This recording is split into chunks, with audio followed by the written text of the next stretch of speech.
Kumusta mga Lods? At sa ating video ngayon ay tatalakayin natin kung paano kumuha ng student permit sa LTO ngayong taong 2024. Tuturuan ko kayo ng mga hakbang at mga kinakailangang dokumento para maging handa sa inyong pagmamaneho.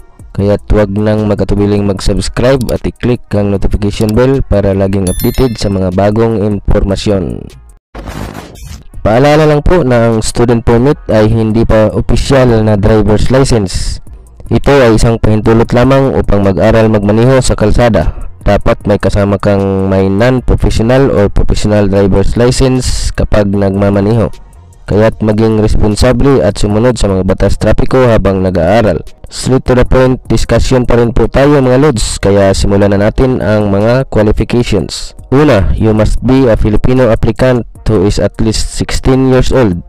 Kung ikaw naman ay foreigner, you must be at least 18 years old, have resided in the Philippines for at least 1 month, and intend to stay in the country for at least 6 months. You must be physically and mentally fit. You must be able to read and write in Filipino or English. You must have no unsettled traffic violation. You must have completed the theoretical driving course. At ang panghuli, you must have an active email address. Ngayong alam mo na ang mga qualifications ay pumunta naman tayo sa mga requirements. Una, accomplished application for permits and licenses or EPL forms na makukuha sa opisina ng LTO. Pero mas maganda pong i-download nyo na lang sa website ng LTO para makapag-fill up na agad sa bahay para hindi na kayo matagalan pa pagdating nyo sa LTO. Sunod ay medical certificate from an LTO accredited medical clinic. Original copy and photocopy of any of the following: PSA birth certificate, Philippine identification card, passport. Pwede rin ang local civil registry birth record sa mga lugar na wala pong PSA branch. PSA marriage certificate, kailangan po ito ng mga babae na may asawa na. Ang susunod po, if you're below 18 years old, a consent or authorization letter from your parent or guardian together with the original copy and a photocopy of one valid government issued ID containing photo and signature.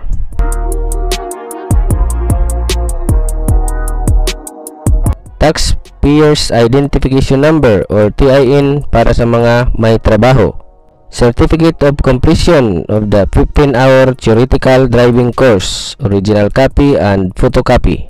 If you're a non-Filipino applicant, the original copy and photocopy of your passport showing the entry date, which must be 1 month before the date of the LTO application, and a 6-month visa duration from the date of the LTO application.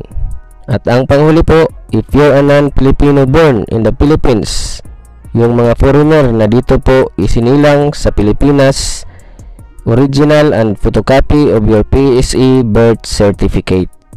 Alam mo na ang mga qualifications at mga requirements sa pagkuha ng student permit. Ngayon ay pumunta na tayo sa proseso. Pumunta na kaagad sa pinakamalapit na LTO branch at humingi ng EPL form para makapag-fill up na. Pero kung na-download nyo na at tapos nang mag-fill up sa bahay ay dumiretso na po sa evaluator at isubmit ang form together with the other documentary requirements to the person in charge, and you will be given a queue number.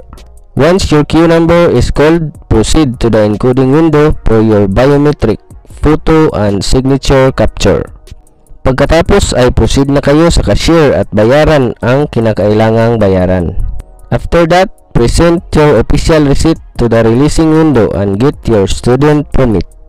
Bago umalis ay huwag kalimutang pirmahan ang log sheet, katunayan na na-receive mo na ang iyong student permit. Ito naman po ang posibleng magagastos mo sa pagkuha ng student permit.